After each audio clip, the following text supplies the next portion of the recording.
Viewers আসসালামু আলাইকুম। বরাবর মতো চলে আসলাম নতুন আরেকটি চমৎকার ভিডিও নিয়ে।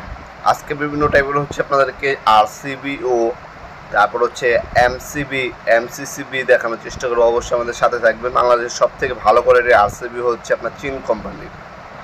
এটা হচ্ছে আপনার 63 এমপি দেখতে পাচ্ছেন, চীন কোম্পানির আরসিবিও। আরসিসিবিও হয়, আরসিবিও হয়। আরসিসিবি কাজটা কি? আরসিসিবি হচ্ছে আপনার বাসা বাড়ির রিকেস কারেন্ট আর এবং শর্ট সার্কিট হলে আপনার যদি মানুষ যদি হাত দেয় সেক্ষেত্রে যেন পড়ে যায়। আর আরসিবিও যেটা, এটা হচ্ছে 3টা কাজ করে। আরসিসিবি হচ্ছে 2টা কাজ করে, আরসিবিও 3টা কাজ করে। এক হচ্ছে বাসা বাড়িতে যদি কোনো বাচ্চা ভুলবশত কারেন্ট শর্ট খায় তখন সাথে সাথে সার্কিট ব্রেকার পড়ে যাবে। দ্বিতীয় হচ্ছে যদি রিকেস কারেন্ট হয় সার্কিট ব্রেকার পড়ে যাবে। তৃতীয় হচ্ছে শর্ট সার্কিট হলে আপনার সার্কিট ব্রেকার পড়ে যাবে।